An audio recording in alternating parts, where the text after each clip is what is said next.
अगर एक जगह बनाने पे आए हम इसको, ठीक है, लिखने में अगर नहीं लिखा हो तो और इजी करके लिख लेते हैं।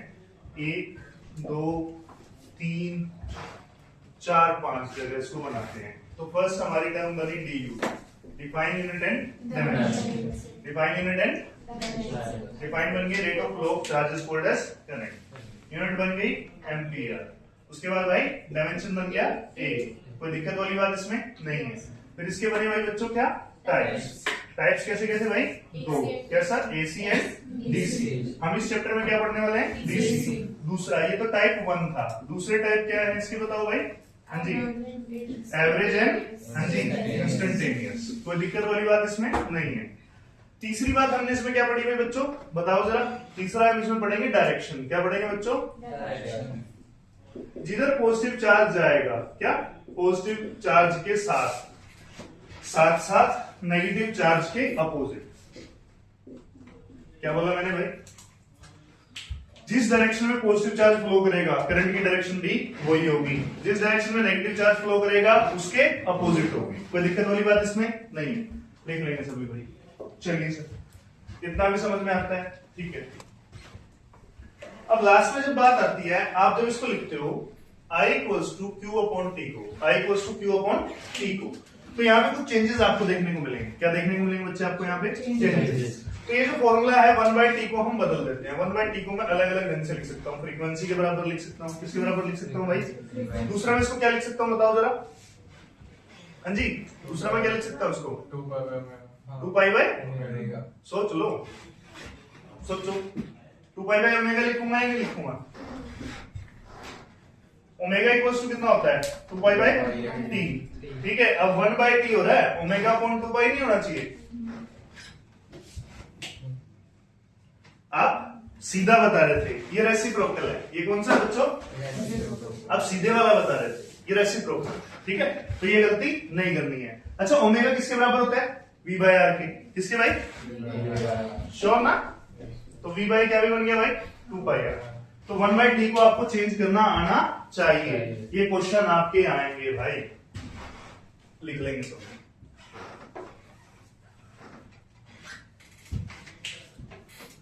ठीक है जी, कोई दिक्कत वाली बात?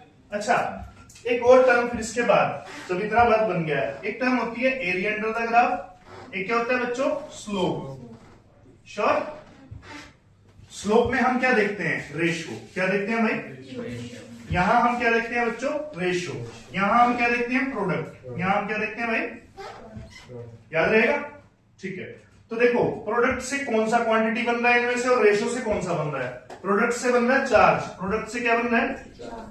तो IT का एरिया अंडर द ग्राफ आपको क्या देगा? चार्ज। और आपको Q/T का रेशियो या स्लोप आपको क्या देगा भाई? हाँ जी Q/T का स्लोप आपको क्या देगा? करंट। कोई दिक्कत वाली बात इसमें? ठीक है भाई, पूरा समझ हो गया ये आपका एक जगह पे, ठीक है भाई। तो अब बात करते हैं स्लोप को भी हम कैसे कैसे लिख सकते हैं। स्लोप बराबर किसकी होती है? tan थीटा की। tan थीटा बराबर किसके होता है? m के, और वो बराबर होता है y/x के। हाँ जी सही गलत? सही। तो इसका मतलब y पे कौन आना चाहिए? q, x पे कौन आना चाहिए? t। लिख लेंगे भाई। तो ऐसे लिखेंगे तो आपका ये बहुत कम स्पेस में बहुत ज्यादा चीजें लिखी जाएंगी और आपको अच्छे से समझ में आ जाएंगी, ठीक है भाई। ऐसे लिख लेंगे, ठीक है सबने? कोई दिक्कत किसी को बताओ भाई? सबका हो गया? ठीक है जी, आगे चलते हैं। अब इससे भी इंपॉर्टेंट पार्ट है, ये पार्ट और भी इंटरेस्टिंग है। ऐसे ही 4 से 5 जगह हम डिवाइड करेंगे, ठीक है भाई। तो नेक्स्ट पार्ट क्या बताओ जरा। Mean free path, relaxation time, drift velocity. हाँ जी पता है? Drift velocity, relation between current and drift velocity, ठीक है भाई, समझ में? तो इन सारी चीजों को हम करते हुए चलते हैं। तो भाई मीन फ्री पाथ, एक कंडक्टर के अंदर जब तक हम इलेक्ट्रिक फील्ड अप्लाई नहीं करते, तो उसके अंदर जो इलेक्ट्रॉन होते हैं वो रैंडम मोशन करते हैं। कैसा मोशन करते हैं बच्चों? रैंडम। लेकिन जैसे हम इलेक्ट्रिक फील्ड अप्लाई करते हैं तो वो उनकी एक डायरेक्शन या उसको एक फ्लो को डायरेक्शन मिल जाती है कि भाई इस तरफ से इस तरफ को जाना है। तो ऐसे जाते हुए वो ऐसा नहीं होता कि इलेक्ट्रॉन यहां से चला और सीधा यहां पहुंच गया, ऐसा नहीं करता। तो इस बीच में वो क्या करता है, एक इलेक्ट्रॉन दूसरे से टकराता है, दूसरा तीसरे से टकराता है, ऐसे चलता है। समझ में है भाई? तो एक कोलिजन दूसरा कोलिजन, इन दो लगातार कोलिजन को बोलते हैं सक्सेसिव कोलिजन। इन दोनों लगातार कोलिजन को अपन क्या बोलते हैं भाई? बात समझ में आया कि नहीं है भाई? किसको आया सुनिए भाई। लगातार दो कोलिजन के बीच में चली गई डिस्टेंस को हम बोलते हैं mean free, sorry mean free नहीं बोलेंगे, फ्री पाथ बोलेंगे। क्या बोलेंगे बच्चों भाई? Free path. और उन सारे फ्री पाथ्स का एवरेज को अपन बोलते हैं मीन फ्री पाथ। बात समझ में आया कि नहीं है भाई? कैसे कोई दिक्कत भाई? वापस से पूछ सकते हैं। इस रास्ते में इतने में दो सक्सेसिव कोलिजन में जो रास्ता चला दैट इज फ्री पाथ, और सारे कोलिजन का जो एवरेज होगा वो क्या होगा? Mean free path. बात समझ में आया कि नहीं आया? वापस से पूछ सकते हैं। फिर रिलैक्सेशन टाइम क्या होता है? इन दो कोलिजन के बीच में जो रेस्ट करने का टाइम इलेक्ट्रॉन को मिलता है that is relaxation time. That is relaxation time. कोई दिक्कत वाली बात इसमें भाई? लिख लेंगे रिलैक्सेशन टाइम। तो इसको रिप्रेजेंट करते हैं अपन लैम्डा से। किससे रिप्रेजेंट करते हैं बच्चों? ठीक है जी। Sir what is drift velocity? इस पूरे रास्ते को जिस एवरेज वेलोसिटी से इलेक्ट्रॉन क्या करता है भाई? ट्रेवल करता है, that is drift velocity. That is, बात समझ में? वापस से सुनेंगे मैंने क्या बोला। रास्ता, टाइम और जितने में इसको चला वो drift velocity.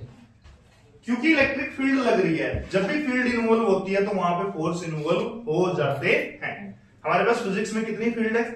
Electric field, magnetic field, gravitational field और न्यूक्लियर फील्ड। न्यूक्लियर वाले पे अपन बात नहीं कर रहे। जहां जहां फील्ड आएगी वहां वहां क्या आएगा? फोर्स आएगा। इलेक्ट्रिक फील्ड है तो यहां फोर्स आएगा। अरे फोर्स आएगा ना, तो कौन सा वाला आएगा? Electrostatic force. कितना लगेगा? QE। कोई दिक्कत वाली बात? फोर्स लग रहा है तो एक्सेलरेशन जनरेट करेगा। कितनी करेगा भाई? QE by m। अच्छा भाई, जब ये कंडक्टर चलना शुरू किया, कंडक्टर के अंदर इलेक्ट्रॉन ने, ठीक है भाई, कंडक्टर के अंदर इलेक्ट्रॉन ने चलना शुरू किया तो वो कहां से शुरू किया बच्चों? रेस्ट से। कहां से शुरू किया? तो फाइनल जो वेलोसिटी अटेन करेगा वो कितनी होगी? v equals to u plus AT। v equals to u plus u कितना है? 0। a की वैल्यू कितनी है भाई? QE m, और टाइम कितना लेगा? जितना रिलैक्सेशन टाइम। कोई दिक्कत भाई? तो VD की वैल्यू कितनी बन गई भाई? QE बाय m इंटू में।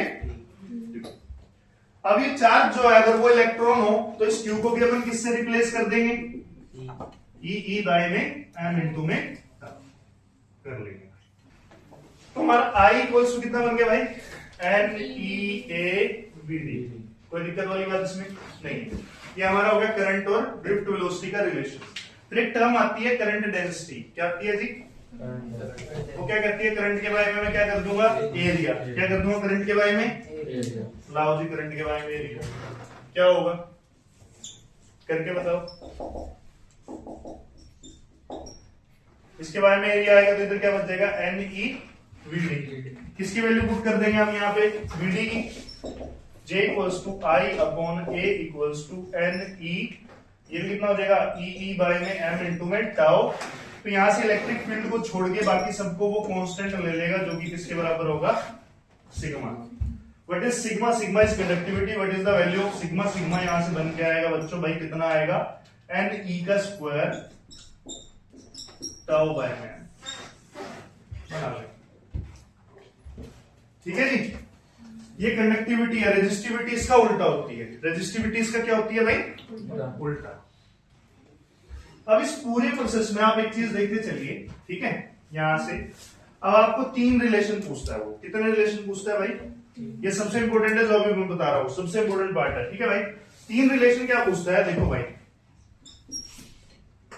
करंट और एरिया का कोई रिलेशन होता है? करंट एरिया पे डिपेंड करता है? करंट और एरिया को लेना देना है नहीं, करंट एरिया के इंडिपेंडेंट होता है। जो जो बातें मैं लिखवा रहा हूं ये लिख लिया सबने। अब जो लिखवाऊंगा वो सबसे इंपॉर्टेंट पार्ट है, उस पर क्वेश्चन बनेंगे, ठीक है।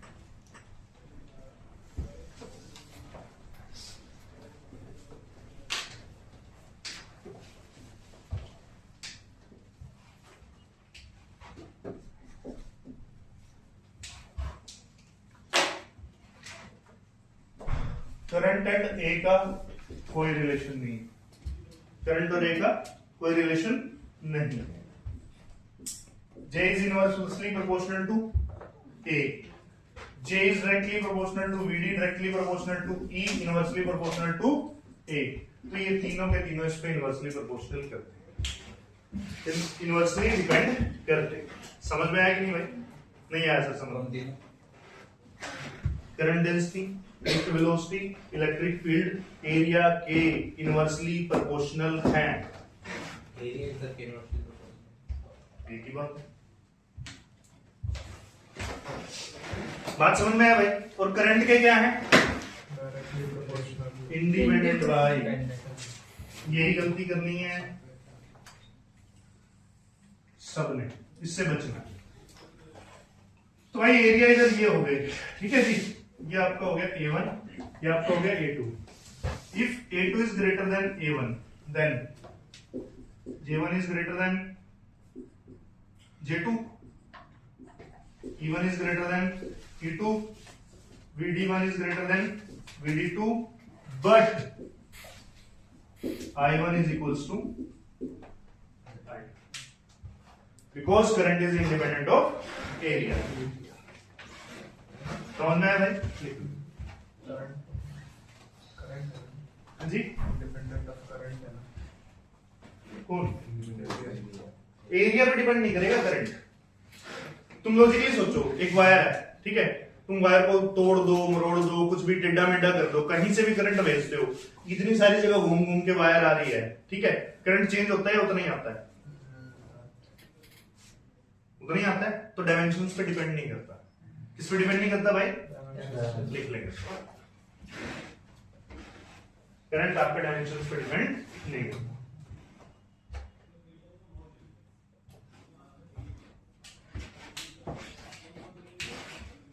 नहीं आया जी? हाँ जी, आ गया? कोई दिक्कत वाली बात इसमें नहीं। इसके बाद कोई और पॉइंट हमारा जो बचा हो?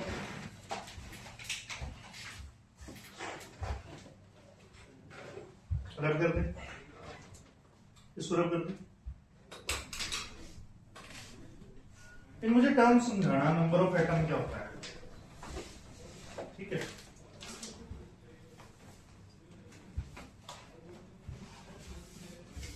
नंबर ऑफ एटम निकालने का तरीका है मोल्स गुणा n नहीं कर दो, सबको पता होगा। नंबर ऑफ एटम निकालने का तरीका है मोल्स गुणा क्या कर दो n। What is the value of moles weight upon molecular weight into में n। हाँ जी, सही गलत? वॉल्यूम डेंसिटी निकालनी है तो इसकी, या number of free electron density निकालनी है तो n के बारे में क्या आ जाएगा? HC वर्मा का क्वेश्चन है, ठीक है जी। तब वॉल्यूम बाय में आएगा वेट बाय में मॉलिक्यूलर वेट इधर इनटू में Na बाय में वॉल्यूम आएगी साइड में 1/v। तो वेट बाय वॉल्यूम क्या हो जाता है बच्चों? वेट बाय वॉल्यूम क्या हो जाता है? डेंसिटी। क्या हो जाता है भाई? लिख लेंगे। तो डेंसिटी गुणा Na बाय में मॉलिक्यूलर वेट निकालने से आपकी number of free electron density निकल जाती है, ठीक है जी। ये आपके पास क्वेश्चन आ सकता है डायरेक्ट, निकल जाएगा जी, निकाल।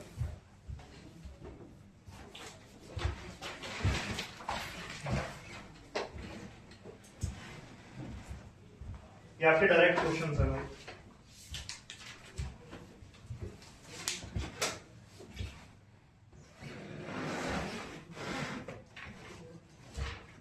बन रहा है? ऐसे ही हो रहा है, ठीक है जी, लिख लेंगे।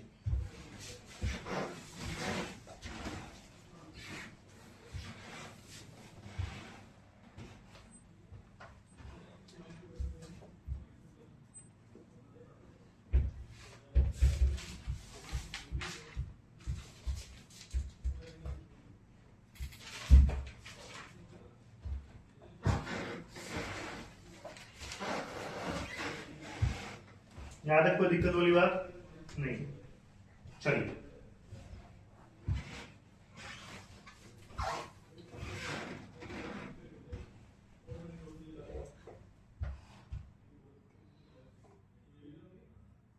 सबको क्लैरिटी आएगी भाई? ठीक है जी। तो एचसी वर्मा के पहले 15 क्वेश्चन आप डायरेक्ट इससे कर सकते हैं। आगे बढ़ते हैं। नेक्स्ट टर्म आती है ओहम्स लॉ। क्या आती है बच्चों? क्या कहता हूं? V इक्वल्स टू लिख लेंगे। और क्या पता है उसके बारे में?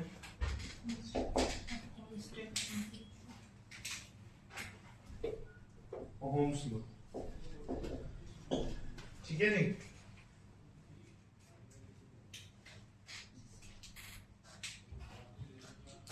ओहम्स लॉ कहते हैं आपका जैसे जैसे बैटरी का पोटेंशियल बढ़ेगा वैसे वैसे करंट बढ़ेगा।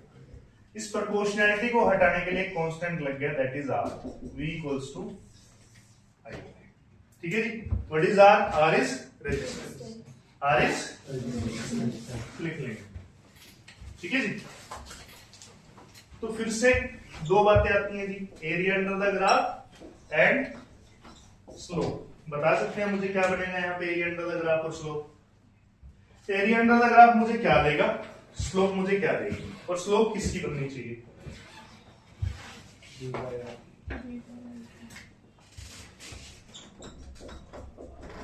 सही है। इक्वल्स टू टेन थीटा सही है। Equals to Y by X. ठीक है। इसका मतलब अगर इधर v है इधर I है तो स्लोप क्या है? r। और वो किसके बराबर है भाई? टेन थीटा के। किसके बराबर है? अब एग्जामिनर क्या करेगा? एग्जामिनर इसमें स्लोप 2 दे देगा। कितनी दे देगा भाई? 1 2 3 4 5 जितनी भी देना चाहे। r1 r2। ये थीटा 1 है, ये थीटा 2 है। रेशो कैसे बनेगी? r1 ratio r2। Tan theta 1 ratio tan theta 2। सीधा सीधा लिख लेंगे भाई। बात समझ में आ रही है कि नहीं आ रही भाई? क्वेश्चन कैसा आएगा?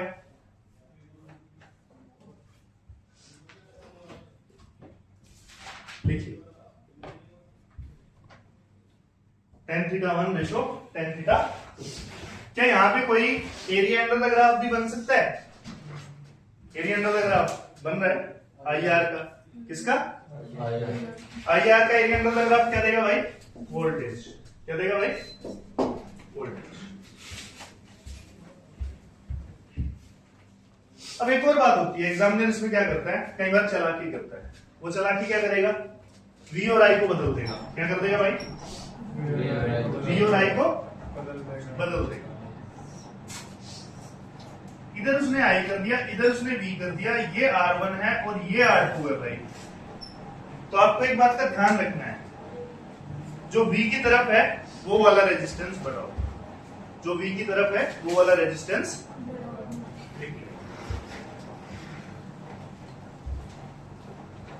टेम्परेचर भी उसी तरफ का बढ़ा होगा। क्यों? किसको रिलेट करता है? रेजिस्टेंस को टेम्परेचर के साथ भी रिलेट करता है। ठीक है। एक और नया टॉपिक जो भी आएगा, relation of resistance with temperature. Relation of resistance with temperature.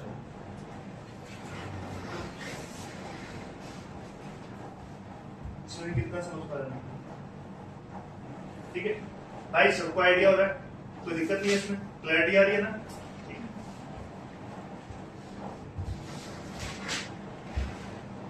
इतना होने के बाद हम इससे आगे बढ़ेंगे। ठीक है भाई?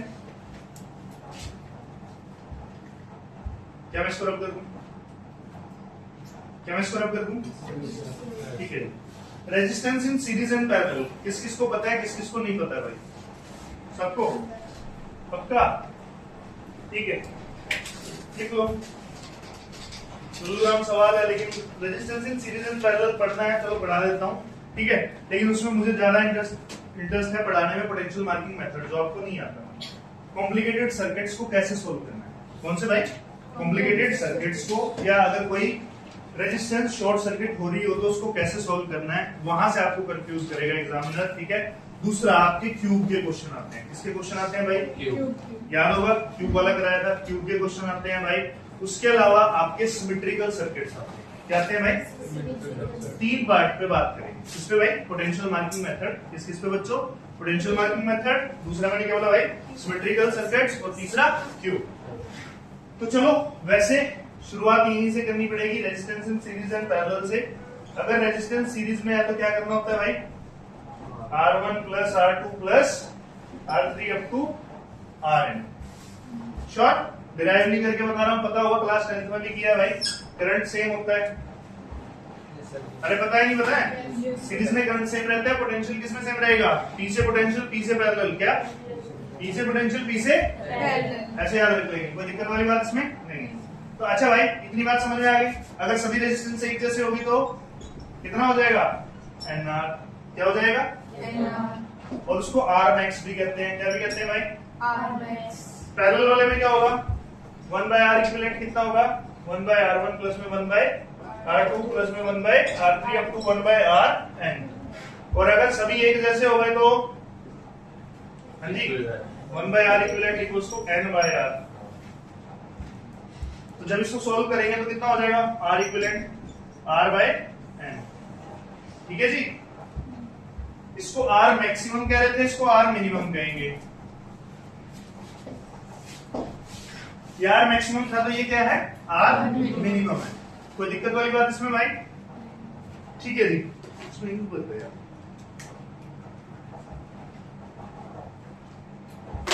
आप करके देखिए। सबको आ गया भाई? हाँ? ठीक भाई, आगे चले। ठीक, अब इसमें ना, इसमें स्टार मार्क करके पॉइंट लिखो। अगर रेजिस्टेंस सिर्फ दो ही हो, एक R1 है और एक R2 है, इनका इक्विवेलेंट निकालना है। क्या? रेजिस्टेंस कितनी है? सिर्फ 2 और उनका इक्विवेलेंट निकालना है। तो वो आपने निकालना है प्रोडक्ट अपॉन सम से। किससे निकलेगा भाई? Product upon. इससे सोल्व करके लाओगे तब भी यही बनेगा। ठीक है, कोई दिक्कत वाली बात इसमें भाई? प्रोडक्ट अपॉन सम। अच्छा भाई, ये तो मैंने बता दिया। रास्ता कैसे पता लगेगा कोई सीरीज में या कोई पैरेलल में? अगर 2 पॉइंट के बीच में जाने का रास्ता सिर्फ एक ही है तो वो हो गया सीरीज। और अगर 2 पॉइंट के बीच में जाने का रास्ता एक से ज्यादा है तो वो क्या हो गया? पैरेलल। कोई दिक्कत वाली बात? मिक्स ग्रुपिंग में क्या होता है? दोनों वाला। मिक्स ग्रुपिंग में दोनों वाला। ठीक है भाई? अच्छा भाई, तो इस पे तो कोई सवाल आने वाला नहीं है इतना। ठीक है, हालांकि इस पे आया था RS और R मिनिमम पे। इनकी रेशो पूछ लेते हैं। क्या पूछ लेते हैं भाई? वो इसकी रेशो उससे पूछेगा तो n² आ जाती है। R सीरीज बाय में R पैरेलल या R मैक्स बाय में R मिनिमम, जब सभी एक जैसे हो तो n² हो जाती है। ये याद रखिए। ठीक है भाई, ये आया था। ठीक है, प्रीवियस ईयर क्वेश्चन। इसके बाद अगर अपन बात करें, मान के चलो ये सीरीज वाला था, ये पैरेलल वाला था। इसमें कौन बटेगा? पोटेंशियल। इसमें कौन बटेगा भाई? कौन सेम रहेगा? करंट बटेगा कौन? पोटेंशियल। यहाँ कौन? V1, यहाँ कौन? V2, यहाँ कौन? V3। तो V1 निकालने का तरीका है भाई, इसकी रेजिस्टेंस कौन है? R1। इसकी रेजिस्टेंस कौन है? R2। इसकी रेजिस्टेंस कौन है? R3। निकालने का तरीका क्या है? इसकी रेजिस्टेंस लिखो, बाय में R टोटल लिखो, इनटू में V टोटल लिख लो। बात खत्म। क्या बोला भाई? अगर 3 रेजिस्टेंसेस सीरीज में हैं और उनमें से किसी का आपको पोटेंशियल पूछ ले तो कैसे करना है भाई? वो वाली रेजिस्टेंस लिखो, ठीक है, बाय में टोटल रेजिस्टेंस लिखो, इनटू में टोटल पोटेंशियल लिखो, आपको उस पर्टिकुलर रेजिस्टेंस का पोटेंशियल मिल जाएगा।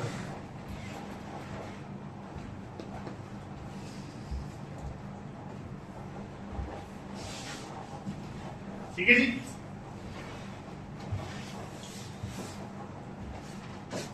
पैरेलल में क्या बचता है? हाँ जी, करंट बचता है। ठीक है जी, कैसे निकालेंगे? हाँ जी, कैसे निकालेंगे?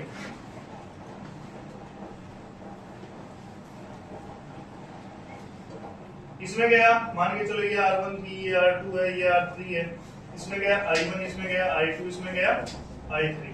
तो what is the ratio? I1 ratio I2 ratio I3। कैसे करेंगे भाई? 1 बाय, हाँ जी, जो करंट होगा वो इनवर्स रेशो में जाएगा। करंट जो होगा वो किस में जाएगा भाई? Inverse ratio. लिख लेंगे, ठीक है जी। कोई दिक्कत वाली बात इसमें नहीं।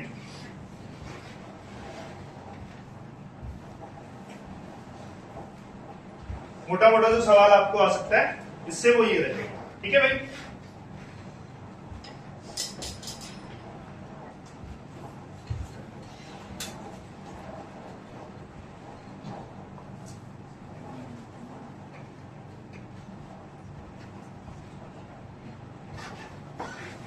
ये किसको आया किसको नहीं आया भाई? सबको आ गया?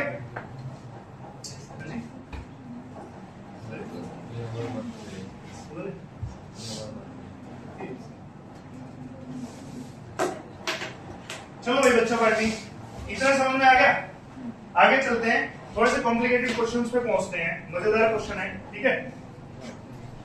ये जो क्वेश्चन है मैं जब भी किसी को देता हूं तो ऑलमोस्ट 9 मैक्सिमम लोग इसको गलत करते हैं। और 12th वालों ने पढ़ा होगा तो इनको याद होगा, याद है पता नहीं बताएंगे भाई।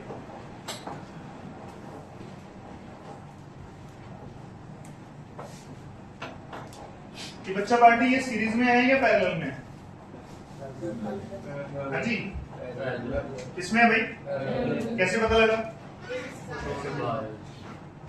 कौन सा मेथड होता है? Potential marking method. इसका पोटेंशियल कितना है भाई?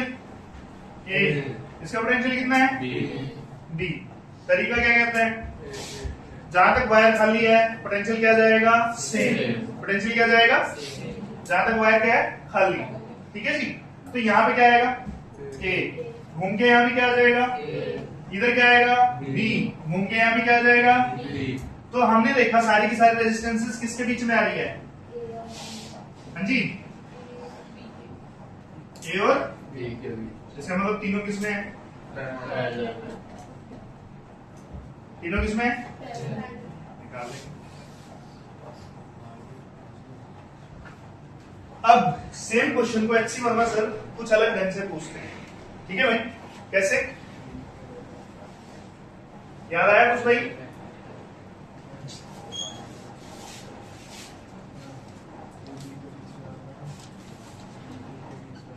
इस पॉइंट को बी मान लिया, इस पॉइंट को हमने ए मान लिया, ठीक है। सभी रेजिस्टेंसेस आर की हैं, तो मुझे आर इक्विवेलेंट बताइए।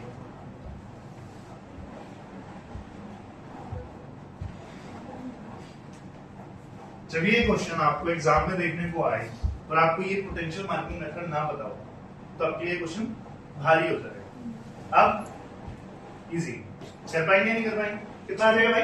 आर बाय लिख लेंगे। इसी के एक और भाई,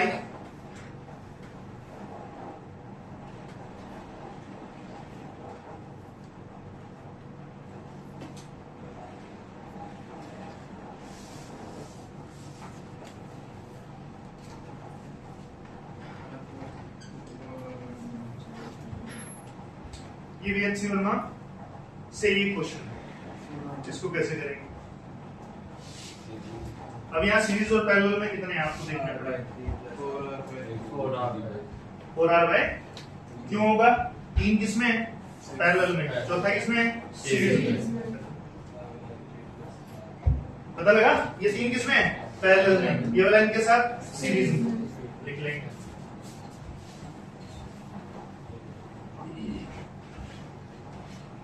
तो ये तो लल्लू राम सवाल थे, थोड़ा इजी करते हैं। थोड़ा इजी वाला सवाल देता हूँ।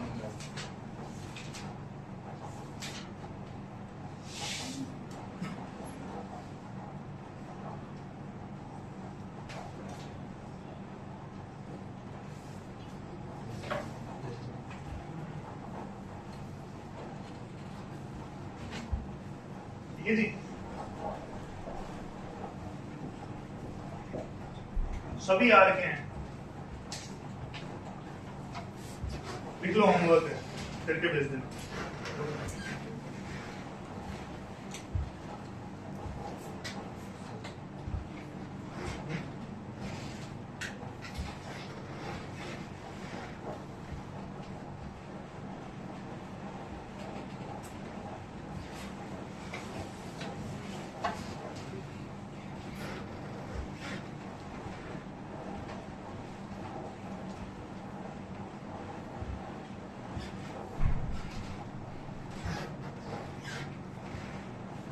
तो ये था करंट इलेक्ट्रिसिटी का पार्ट 1, ठीक है जी। पार्ट 2 भी अपन डिस्कस करेंगे, ठीक है। रेजिस्टेंस पे एक दो चीजें जो नहीं डिस्कस हुई उसको देख लेते हैं, ठीक है। एक दो पार्ट और जो है उसको देखते हुए फिर यहाँ पे फिनिश करेंगे फर्स्ट पार्ट। ये किस किस को आया भाई? सबको आ गया अच्छे से? पता नहीं भाई, चेक करना, ठीक है। मैं निकाल के देखूंगा तब बता रहा हूँ, ठीक है। निकालो, कैसे निकालोगे? ए बी बी सी निकल। कितने पॉइंट है? कितने? ए बी सी, ठीक है जी। ए और बी के बीच में कितने लगे हुए हैं? 2। बी और सी के बीच में 2।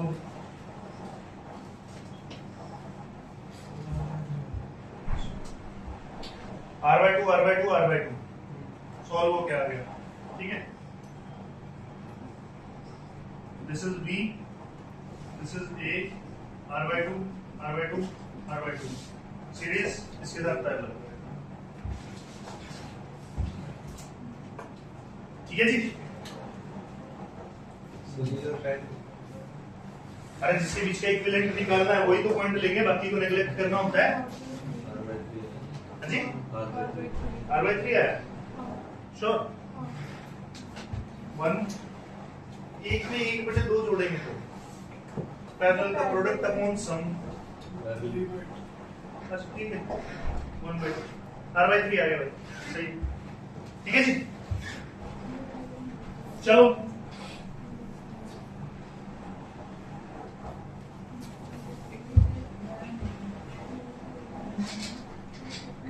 थोड़ा आगे बढ़ते हैं इससे।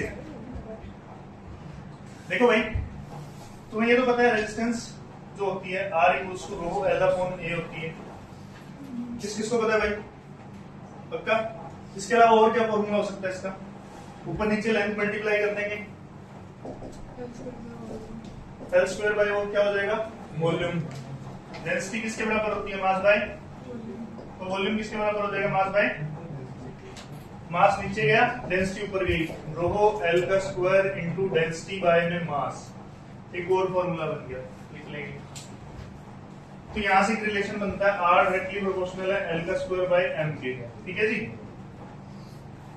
तो R1:R2:R3 भी निकलवाता है, निकाल लेंगे, कोई दिक्कत वाली बात इसमें नहीं।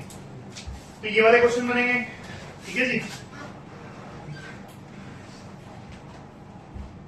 और अगर आपको क्या दिया हो, मान के चलो ना कोई रेक्टेंगल दिया है, क्या दिया बच्चों? तो रेक्टेंगल दिया है या फिर आपको कोई क्यूब दिया है, ऐसे शेप दी है कोई, ठीक है। मान के चलो ये दिया,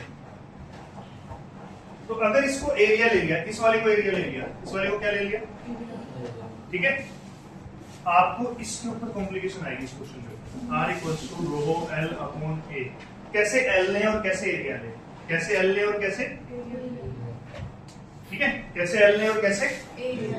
तो ये वाला एरिया है, तो इससे ऊपर वाला लेंथ होगा, इससे ऊपर वाला क्या होगा? समझ में आ रही है बात ये? नहीं, जिसको भी एरिया लोगे उससे ऊपर वाला क्या लेना है?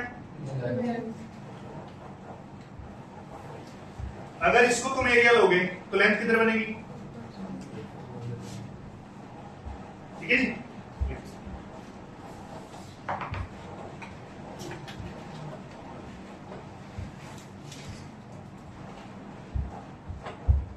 एक इसमें क्वेश्चन बनता है परसेंटेज चेंज का, किसका भाई? बना सकते हो परसेंटेज चेंज, तो अब हर जगह एप्लीकेबल है ना। L² है ना, L² है, इस वाले फॉर्मूले से भी रिलेट कर लेगा, इससे भी रिलेट कर लेगा, ठीक है। तो आपको सोल्व करके देना होगा। चलिए और कोई क्वेश्चन इसमें बने तो बन सकते हैं, और क्वेश्चन भी, बट ठीक है। अच्छा भाई, ये एरिया अलग अलग ढंग से वेरी कर सकता है। अगर कोई एनुलर रिंग ले ले, ऐसा कैसे बनाएंगे? पता है ना, HC वर्मा में क्वेश्चन दिया हुआ है, HC वर्मा में क्वेश्चन है, पता है नहीं पता है? कैसे लेंगे? बड़े वाला एरिया माइनस जो इफेक्टिव एरिया सिर्फ वो ले लेंगे। इफेक्टिव एरिया कौन सा है? सिर्फ ये वाला, जो खाली जगह है उसको नहीं लेंगे।